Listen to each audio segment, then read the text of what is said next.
Oke, Silakan. Bismillahirrahmanirrahim. Assalamualaikum warahmatullahi wabarakatuh. Waalaikumsalam. Izin Bu Mega untuk merepresentasikan apa topik 2 tentang proses kimia dalam lingkungan. Di mana di topik 2 ini ada 3 subpokok bahasan. Yang pertama itu daur beberapa bahan kimia, yang kedua unsur-unsur pertukaran bahan kimia, dan yang ketiga pemanfaatan proses pelapukan. Langsung saja yang pertama itu daur beberapa bahan kimia. Daur beberapa bahan kimia.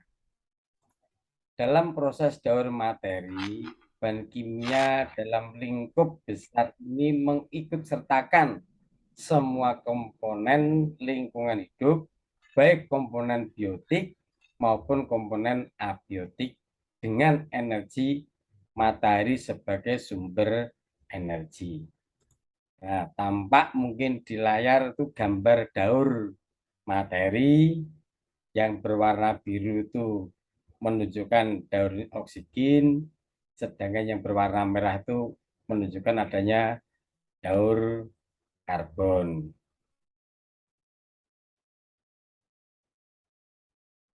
Beberapa daur bahan kimia, di sini ada 6. Yang pertama daur air, yang kedua daur karbon, ketiga daur oksigen, keempat daur nitrogen, kelima daur belerang, 6 daur fosfor, dan yang ketujuh daur kalsium. Kita mulai dari daur pertama yaitu daur air. Daur air. Daur air merupakan daur bahan kimia yang paling penting. Daur bahan-bahan lain pada umumnya bergantung pada adanya air sebagai pelarut. Daur air terjadi dalam semua unit ekosfer, baik hidrosfer, atmosfer, dan litosfer, baik dalam bentuk uap air maupun dalam bentuk cair. Mungkin proses daurnya seperti ini. Dalam daur air tidak terjadi proses kimia, hanya terjadi perubahan wujud atau bentuk saja, yaitu yang awalnya bentuk cair akan menguat membentuk gas. Itu mengenai daur air. Mungkin gambarnya tampak pada layar yang sebelah kanan. Yang kedua, daur karbon. Daur karbon. Daur karbon termasuk satu jenis daur bahan kimia yang paling sederhana. Gas karbon dioksida yang tersebar dalam atmosfer kurang lebih 0,03% merupakan satu dari sekian banyak sumber unsur karbon yang ada dalam ekosfer, yaitu dalam lingkungan hidup. Gas karbon dioksida dalam proses fotosintesis tereduksi, kemudian membentuk senyawa organik sebagai bahan makanan.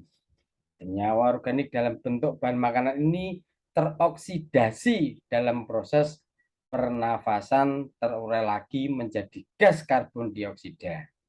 Sisa-sisa senyawa organik, baik itu tumbuhan, hewan yang mati, dan sampah-sampah teroksidasi menjadi gas karbon dioksida. Ini merupakan proses yang sangat lambat. Proses ini tidak semuanya menghasilkan gas karbon dioksida, tetapi sebagian membentuk bahan bakar seperti minyak bumi dan batu bara. Proses ini berlangsung sangat lambat sejak beribu-ribu tahun yang lampau. Mungkin alangkah lebih jelasnya bisa melihat video berikut.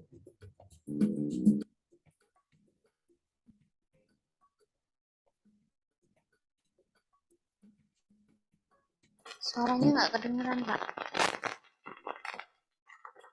Mungkin di stop share dulu yang di apa? Pak Joko, Ye, nggak kedengeran. gak kedengeran. Stop share dulu.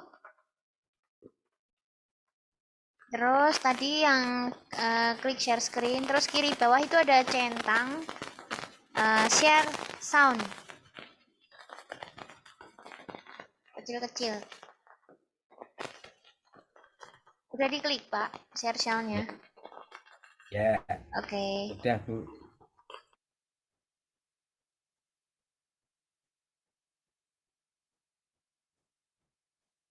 Mungkin yang ini saya kira sudah cukup yang videonya saja ya. Ya langsung video.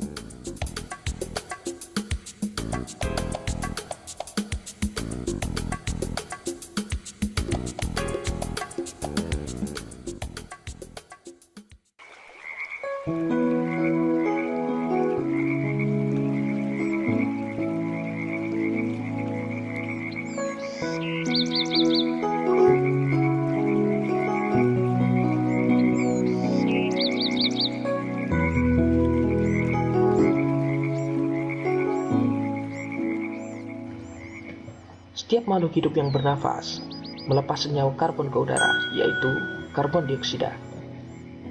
Di udara terdapat kurang lebih 0,03% karbon dioksida.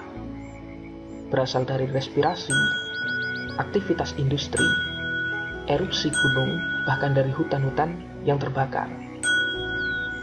Tumbuhan menggunakan senyawa karbon dari udara sebagai bahan baku fotosintesis. Hasil dari proses fotosintesis adalah zat makanan yang dibutuhkan bagi tumbuhan itu sendiri, dan juga organisme lain dari kelompok herbivora maupun karnivora. Jasad mati makhluk hidup berubah menjadi detritus. Kemudian detritus dicerna oleh detritivor.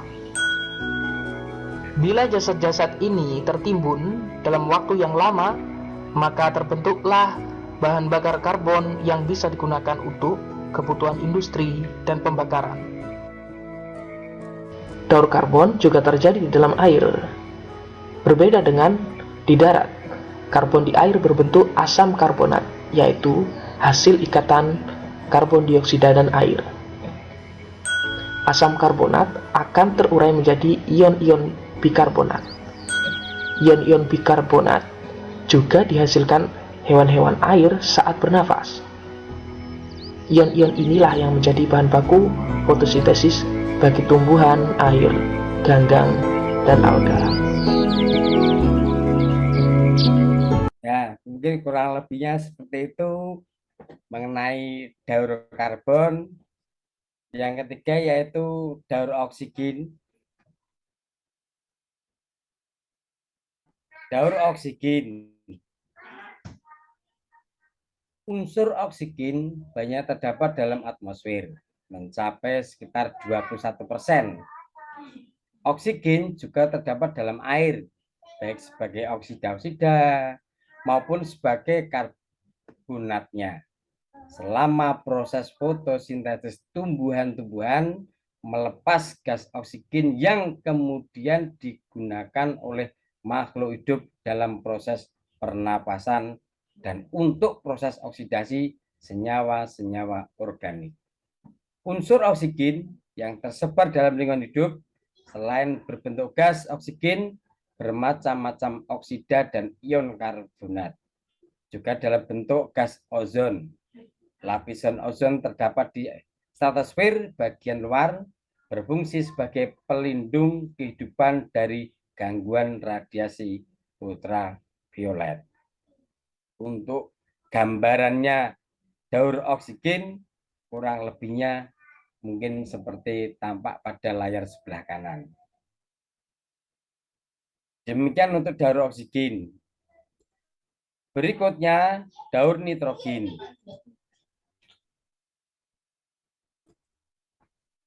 Daur nitrogen ini merupakan suatu daur bahan kimia yang sangat kompleks dan sangat penting dalam lingkungan hidup. Unsur nitrogen banyak terdapat dalam atmosfer dalam bentuk gas nitrogen. kurang lebih mencapai 78% volume udara bersih dan kering. Tetapi tidak dapat digunakan secara langsung oleh tumbuhan-tumbuhan untuk proses asimilasi nitrogen. Setelah diubah menjadi senyawa nitrat, maka senyawa nitrat atau senyawa amonium yang terlarut dalam air tanah maksudnya baru dapat digunakan oleh tumbuhan-tumbuhan tersebut. Untuk penggambaran daur nitrogen mungkin kurang lebih seperti ini, tampak pada layar yang sebelah kanan. Berikutnya untuk daur belerang.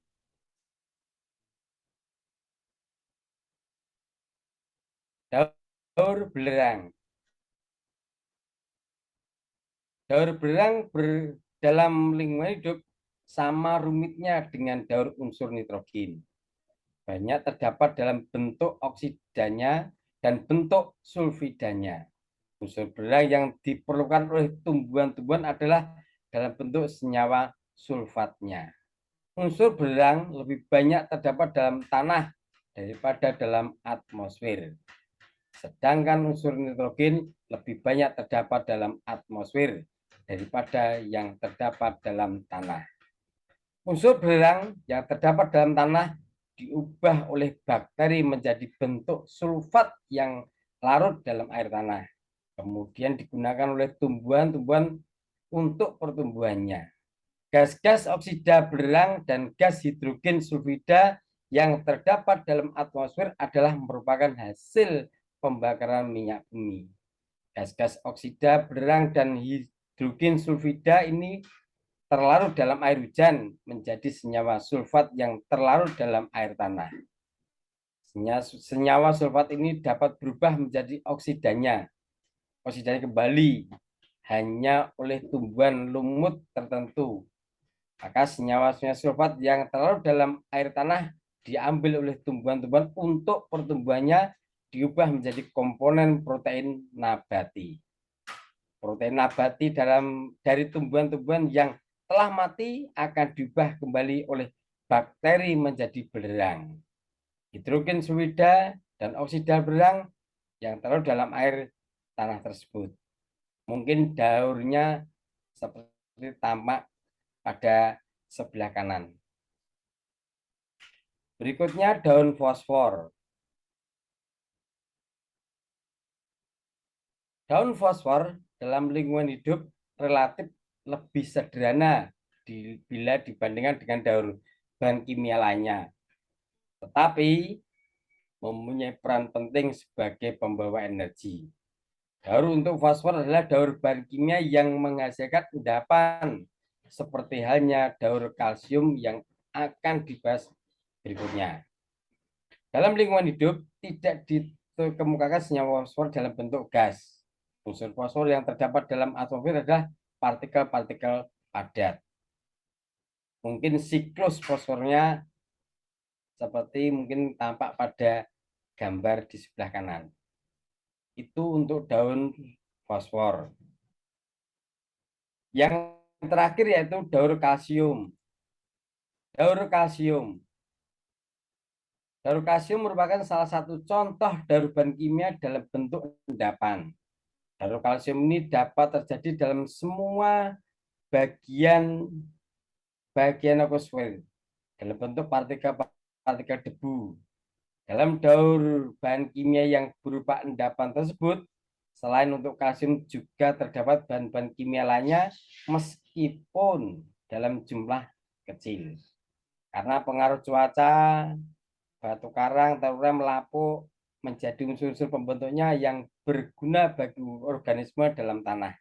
Debu-debu partikel-partikel unsur ini terbawa angin memenuhi lingkungan hidup yang kemudian akan terlarut dalam air hujan. Air hujan tersebut turun ke tanah dan sebagian terbawa arus terkumpul menjadi danau atau laut. Untuk daur siklus kalsiumnya mungkin ada tampak di sebelah kanan. Berikutnya unsur-unsur pertukaran bahan kimia. Unsur pertukaran bahan kimia. ada 6. Yang pertama, pertukaran susunan unsur-unsur dari bentuk susunan molekul gas yang satu menjadi bentuk molekul gas yang lain. Misalkan awalnya dari gas nitrogen menjadi gas nitrogen dioksida, atau dari N2 menjadi NO2. Yang kedua, pertukaran susunan unsur-unsur dari bentuk molekul gas menjadi bentuk ion. Contohnya, misalkan gas nitrogen menjadi ion nitrat, atau awalnya N2 menjadi NO3 main. Yang ketiga, pertukaran susunan unsur-unsur dari ion menjadi molekul organik. Sebagai contoh, yang awalnya ion nitrat menjadi molekul protein nabati. Yang keempat, pertukaran susunan dari bentuk molekul organik menjadi bentuk gas. Sebagai contoh, yang mulanya molekul protein berubah menjadi gas NH3 atau amonia. Yang kelima, pertukaran susunan unsur-unsur bentuk molekul menjadi bentuk ion. Contohnya, molekul protein menjadi ion amonium atau NH4+. Dan yang terakhir, pertukaran susunan unsur-unsur dari bentuk ion menjadi bentuk ion lainnya.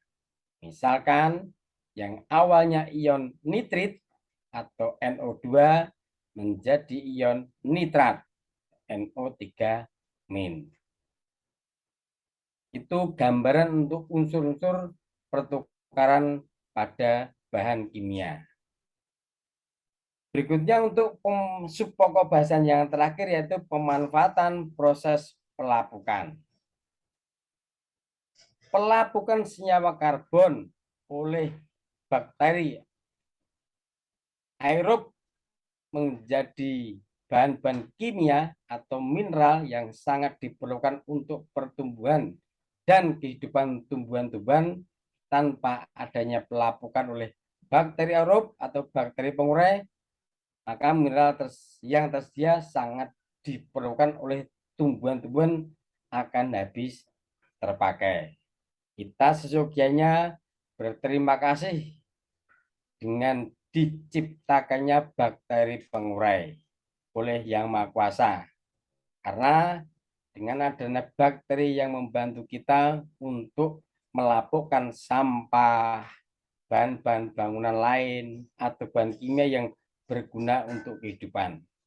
Dengan demikian, maka di lingkungan hidup terjadi daur bahan kimia untuk menyeimbangkan keadaan bahan kimia.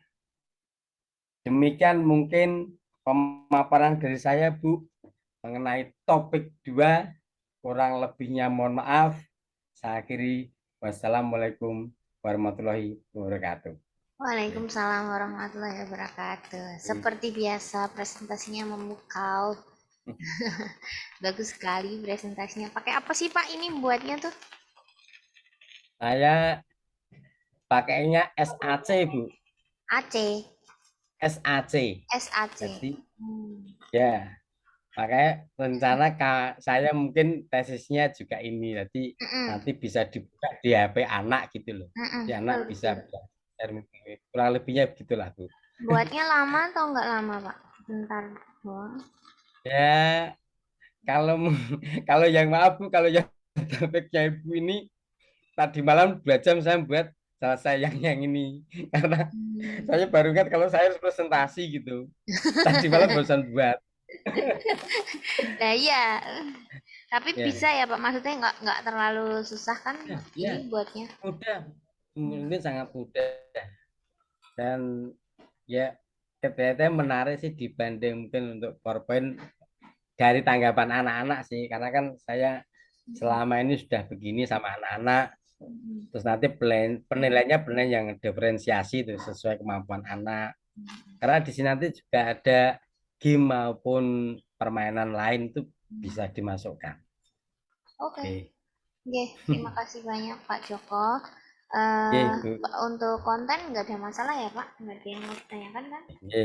Bisa ya, Oke. tinggal dibaca Oke. masih kulit-kulit. Terus yang kemarin Pak Joko bilang itu masalah tugas ya, tugas yang akan mengarah ke tesis apa itu sudah nggak ada masalah dengan temanya. Oke. Insya Allah, Bu. Ya, yang kemarin jadinya apa Pak topik yang mau diangkat? Ternyata disuruh pembelajaran itu pengembangan media pembelajaran, Bu, berbasis Android gitu. Ya, bener tau berarti langsung ke Iya. aplikasinya aja gitu. Kalau Oh, saya gitu. kalau mau pengembangan itu pengembangan ya, artinya kalau saya kan di informatika Pak. Jadi untuk istilah itu benar-benar harus betul. Kalau pengembangan itu sudah ada terus dikembangkan. Oh, gitu. Nek pengembangan tuh artinya gitu. Nek jenengan buat dari awal berarti udah langsung sistem informasi atau aplikasi atau media pembelajaran gitu. Jadi nggak usah pengembangan. Pengembangan tuh dari sudah ada menjadi ada, menjadi ditambahi gitu loh kan pengembangan tuh gitu. Nah ini jenengan mau menambah atau memang buat dari nol? Mungkin menambah lah, Bu. Karena Dari saya apa? terikat ya ini dari medianya. Ini kan medianya Kemdikbud sebenarnya, Bu, karena saya terikat pembatik itu. Jadi mungkin saya mengembangkan Oh ya. apa ya dari Berarti memang sudah ada ya dari punyanya Kemdikbud terus sampun dikembangkan gitu. sampun wonten. Oke. Terus Pak, tadi yang berkaitan dengan cerita tentang berdiferensiasi itu topik yang menarik juga ya. Kalau bisa itu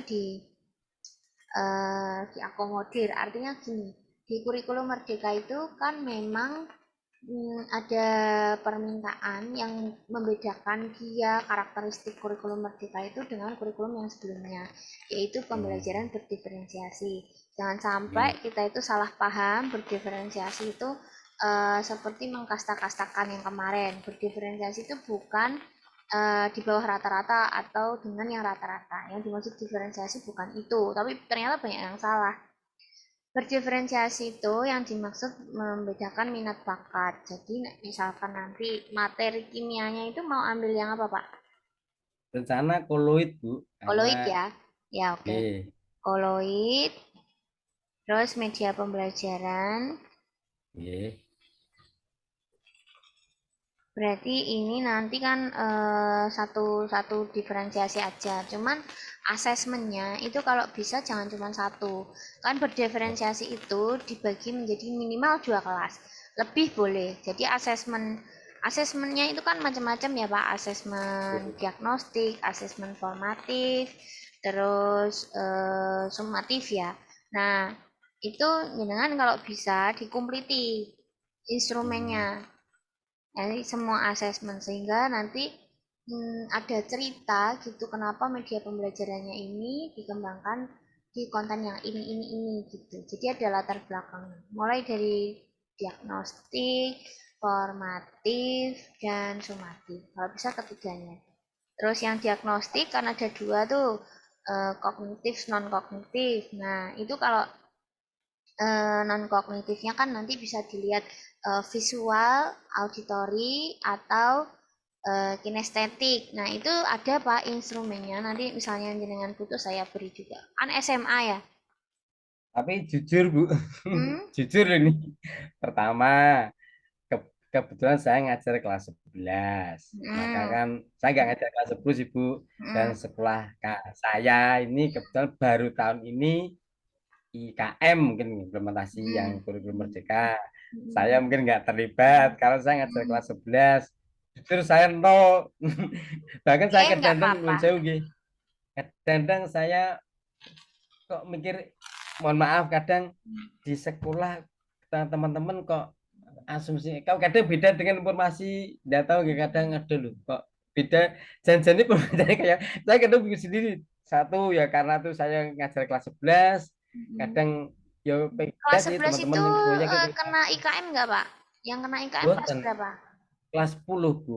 Oh, kelas 10 toh. Oh iya. Nggih, Iya, kelas iya. 10 saja karena lihat teman-teman nih enak liatin proyek dikirain proyek itu kayak proyek yang dulu-dulu. Terus saya Hmm. pernah ikut sih pelatihan tuh. Ternyata kan kok proyeknya beda ya. Proyeknya kan bukan proyek mapel gitu loh. Setahu saya sih. Mm-mm. Tapi yo asumsi teman-teman itu masih kelihatannya kayak Kenapa? proyek ini. Nah, akhirnya tadi saya bingung sendiri makanya makanya bah, Pak, ini jenengan ceritanya sudah pernah login ke PMM belum? belum Bu. Tapi punya akun Dereng. di PMM? Boten. Oh, boten. Punya akun Pendampingan. Belajar ID? Oh, punya. Punya akun Belajar ID. Nah, akun Oke. itu bisa dipakai untuk PMM. Hmm, Platform Merdeka Mengajar. Nah, platform jenengan merdeka. harus harus ke sana. Kalau enggak, ya ini enggak bisa lanjut karena jenengan itu nanti kan saya mintanya untuk yang tesis itu sesuai dengan kurikulum Merdeka pasti. Kalau jenengan masih mau pakai yang kurikulum sebelumnya itu akan jadul, out of date gitu kan, karena semua sekolah itu nanti diprediksikan 2024 itu mau nggak mau, siap nggak siap, semua harus jadi sekolah penggerak di 2024. Nah, ini udah Hmm. 2022, berarti kira-kira pas jenengan lulus, kan ini kan nanti jenengan 1 tahun 2023, terus nanti mulai proposal, mulai tesis kan 2023, 2024 lah ya, terus lulus Oke. di 2024, maka mau tidak mau jenengan juga mempersiapkan itu. Kalau dari sekarang itu tidak dipersiapkan dengan baik, nanti beban jenengan di 2023 ke 2024 itu akan terlalu banyak gitu, Pak. Ya toh, kan Hmm. belajar dari awalnya terlalu banyak. Maka, nah kebetulan karena saya kan fasilitator sekolah penggerak, jadi ya lumayan tahu sedikit-sedikit untuk bidang apa, sekolah penggerak itu sendiri. Kemudian langkah yang paling real dilakukan jenengan itu adalah membuat ini apa, masuk dulu, pelajari dulu PMM. Di sana sudah ada modul ajar, ada RPP, khusus buat kimia SMA itu ada. Jadi tinggal dicomot, dipelajari, terus nanti kita buat sendiri, Pak. Berdasarkan topik yang sudah jenengan pilih tadi, media pembelajaran. Kita nggak usah lihat teman-teman kita gimana, sudah pokoknya tutup mata, tutup telinga, nggak usah apa maksudnya mereka benar atau salah. Yang penting kita belajar yang benar, Pak Joko ya. Jadi belajar yang benar, mumpung saya juga ada di situ, jadi tahu lah gitu ya. Eh, itu bisa dipelajari secara mandiri. Jadi Pak Joko nggak perlu harus yang ikut jadi guru penggerak, nggak juga gitu. Itu bisa dipelajari sendiri. Bisa dipelajari sendiri caranya masuk ke PMM, terus nanti lihat modulnya Pak. Nanti nggak habis ini ya, nanti habis ini jenengan pokoknya download dulu material-materialnya. Kan jenengan tidak fokus ke P5, jadi jenengan hanya fokus di kimianya saja. Jadi modulnya itu contoh-contohnya seperti apa, RPP-nya seperti apa, kemudian yang dimaksud project student center learning yang dimaksud di kurikulum Merdeka itu ada di RPP. Sudah ada di RPP. Nah, nanti kita spesifikannya ke koloid gitu untuk tesisnya. Tapi jenengan harus kuat dulu basis materi kimia SMA menggunakan PMM. Kalau itu jenengan belum bisa, kita mau ngomong koloid dengan menggunakan media pembelajaran ya nanti nggak ada arahnya, nanti kita nggak ketemu gitu Pak. Ya kan Pak Joko? Jadi eh, dikuatkan dulu modul RPP, kemudian student centered learning-nya. Nanti pelan-pelan akan saya bantu lah dan saya dampingi untuk tentang asesmen gitu, asesmen. Walaupun saya nggak ngajar di asesmen ya untuk S2 ini, tapi nanti kita akan sampai di sana karena pastinya tidak hanya media pembelajaran. Kita buat media pembelajaran itu kan ada kronologi ceritanya. Ngopo kok media pembelajaran itu dibuat seperti ini? Pasti ada, oh anak saya itu modelnya yang visual tuh berapa persen gitu.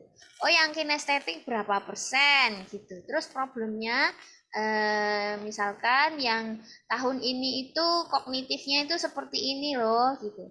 Kemudian yang non kognitif seperti ini, maka cerita itu yang akan kita bawa. Kenapa kita buat media pembelajaran ini? Jadi ada studi pendahuluan. Yang dimaksud studi pendahuluan itu ya termasuk itu latar belakang apa siswa kita kan Pak. Jadi nggak hanya sekedar tinjauan pustaka. Tinjauan pustaka iya, tapi juga harus ada latar belakang dari permasalahan yang kita teliti. Kan nggak tiba-tiba langsung, ya pokoknya saya buat media pembelajaran buat tesis saya. Kan nggak bisa gitu. Jadi harus ada alasan ilmiah kenapa kita buat media pembelajaran yang seperti ini. Dan jenengan tadi udah pembatik ya, apa itu softwarenya batik. Nah ya, SAC. itu kan. Nah itu kan juga disediakan Kemdikbud. Nah jenengan itu saya punya pengetahuan tentang sekolah penggerak. Jenengan dari media pembelajarannya. Nah ini kalau digabungkan bisa jadi bagus. Maksudnya gitu. Kalau hanya media saja tanpa latar belakang, ya sudah lah. Apakah itu nanti akan dipakai atau enggak? Ya tergantung. Kalau anaknya butuh, kalau anaknya modelnya yang sukanya hanya membaca, tidak suka main game. Nah, kan juga kita mesti lihat gitu, diarahkan untuk ke sana. Saya rasa gitu ya Pak Joko ya. Jadi yang paling dekat bisa dilakukan panjenengan masuk ke PMM dulu pakai akun Belajar ID. Akunnya yang Belajar ID. Itu diinstal di HP bisa Pak, PMM. Jadi guru itu sudah harus familiar dengan PMM. Walaupun jenengan bukan guru penggerak, tapi karena lagi sekolah, dan nanti 2024 itu semua sekolah jadi sekolah penggerak, kita harus curi start, gitu ya Pak. Walaupun bukan guru penggerak. Karena ya itu tadi, kalau jenengan nggak mengikuti tren, tesisnya itu jadi basi. Ya kan? Karena nanti 2024 orang-orang cekto itu semua sekolah penggerak, kurikulumnya kurikulum merdeka semua. Kalau kita masih ngomong nggak tahu PMM itu apa, nggak pakai Belajar ID-nya kita, ya bakalan sia-sia menurut saya. Nah, sebetulnya ini juga harusnya berlaku ke semua siswa mahasiswa di S2 IPA ya. Cuman saya kan tidak bisa memantau semua mahasiswa secara langsung. Ya kebetulan saya hanya dengan Pak Joko. Jadi saya nuntutnya ke Pak Joko seperti itu. Karena yang dosen-dosen yang lain itu tidak terlibat di sekolah penggerak, jadi mungkin untuk kesadaran kesananya masih belum. Padahal itu prediksi, itu bukan cuma prediksi, itu jelas 2024 semua sekolah jadi sekolah penggerak. Betul kan Pak Joko ya? Semua sekolah penggerak nantinya.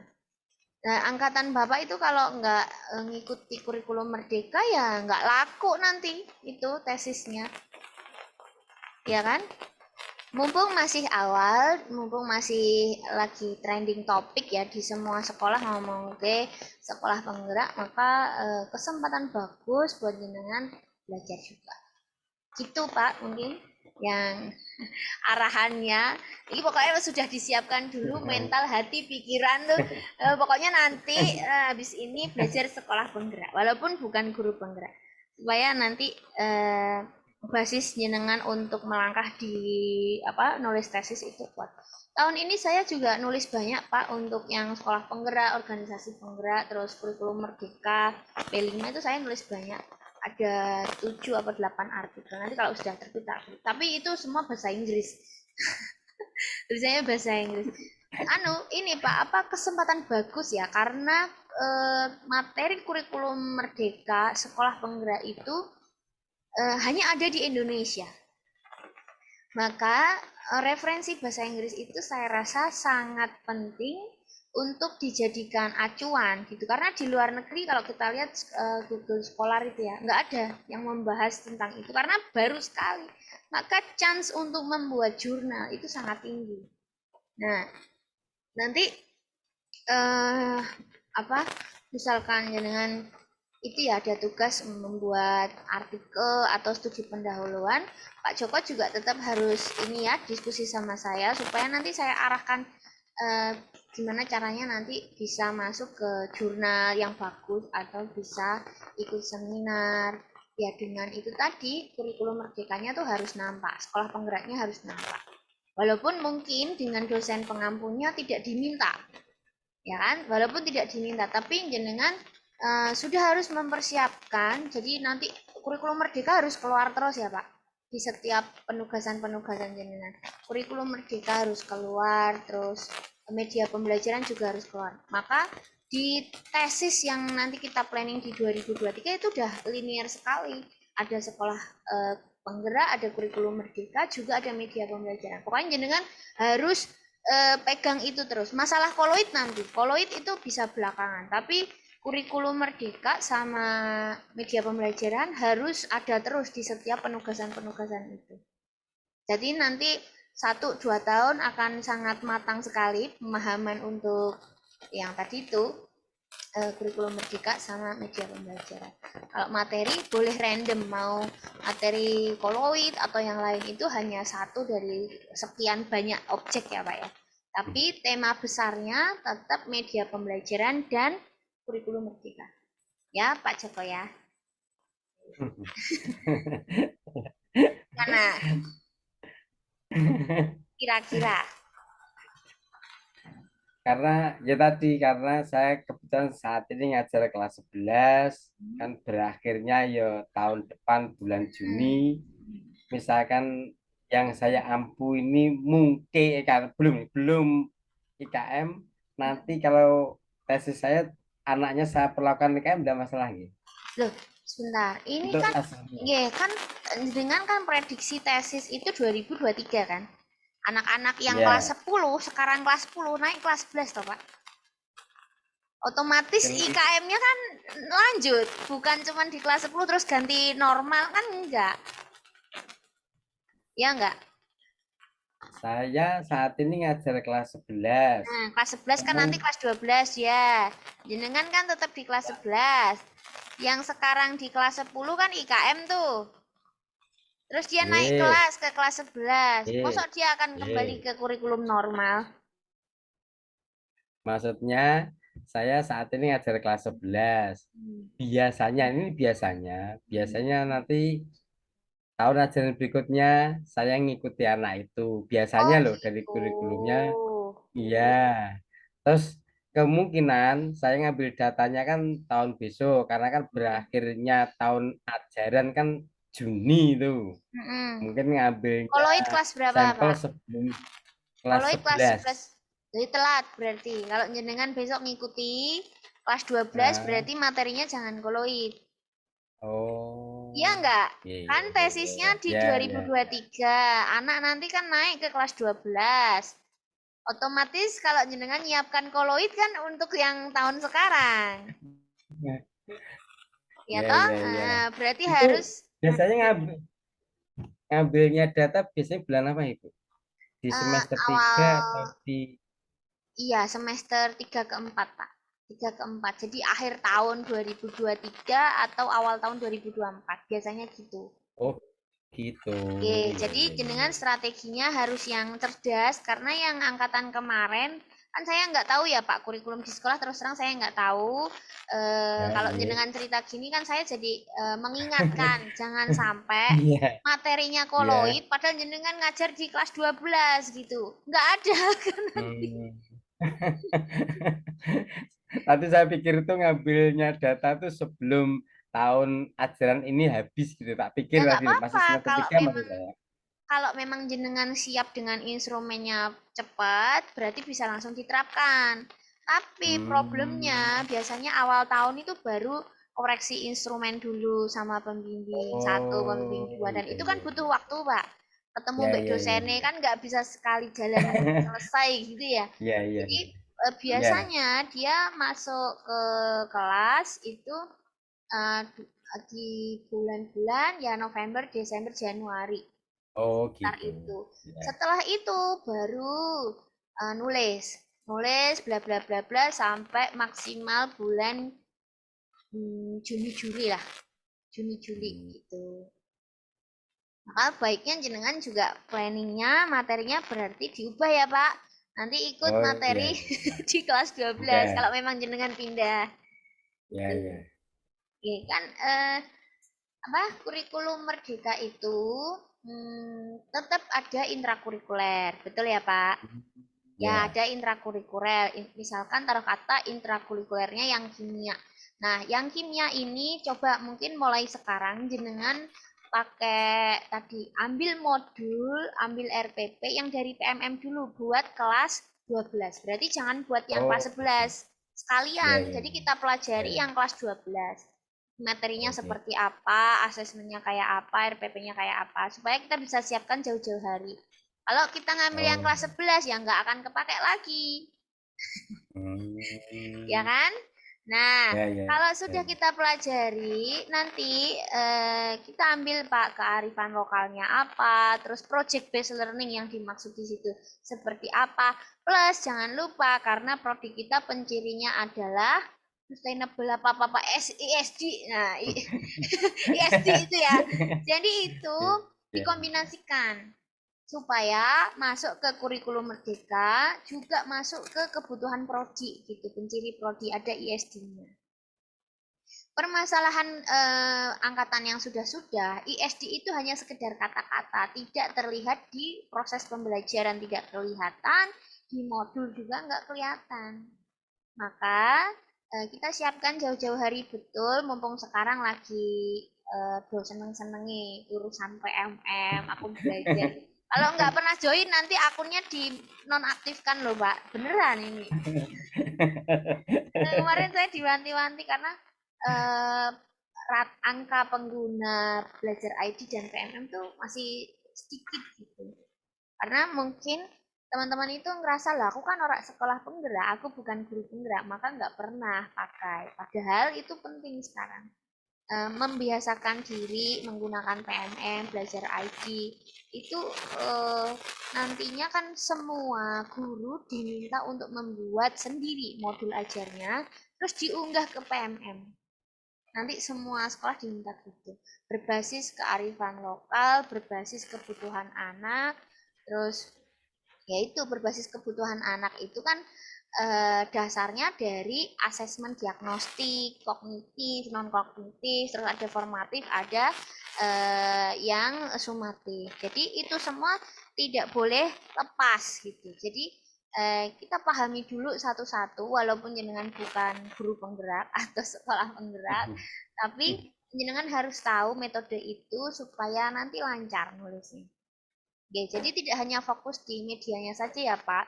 Media itu kan hanya ini ya, malah level di atas konsep. Konsep jenengan harus tahu dulu gitu supaya dasarnya tuh kuat. Itu konsep kurikulum merdekanya sendiri. Ya, jenengan lebih tahu lah kenapa harus belajar konsep. Enggak. Jelas ya Pak Joko ya mungkin ya. Nah, nanti penugasan-penugasan harus juga memasukkan kurikulum merdeka sama media pembelajaran. Kalau bisa itu semua harus dibawa terus sampai lulus. Oke, sampai lulus. Karena nanti baru lulus terus kan 2024 itu kemungkinan ganti menteri, ganti presiden. Nah, bisa aja berubah lagi. Bisa saja. Kan saya ngomong bisa saja ya Pak. Misalnya nggak berubah juga, ya nggak apa-apa gitu.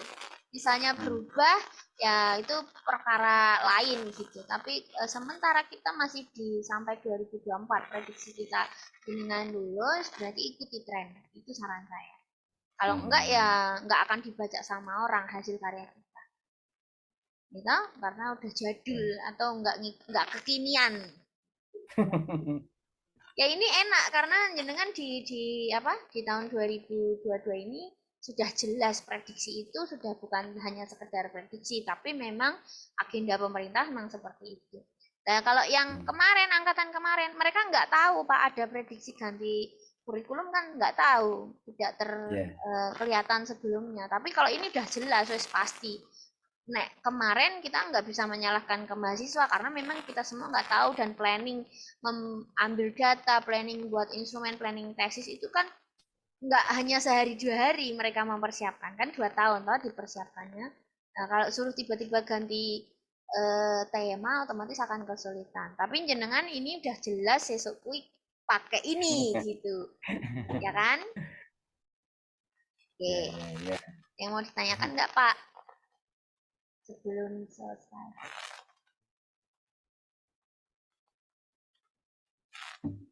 Sudah? Cukup? Oh, Oke, ya. Nanti oke Pak Joko, mau terima kasih banyak. share Good lagi. job, Ya. presentasinya luar biasa. Nggak pernah mengecewakan lah pokoknya. Senang saya. Ya, Ini perlu belajar banyak ini. Karena ya, ya, hmm, ya senang Pak. Apa? Kalau sekolah itu kan motivasinya jadi beda ya. Kalau ya. kemarin nggak sekolah mungkin kancane ya ngini-ngini gitu.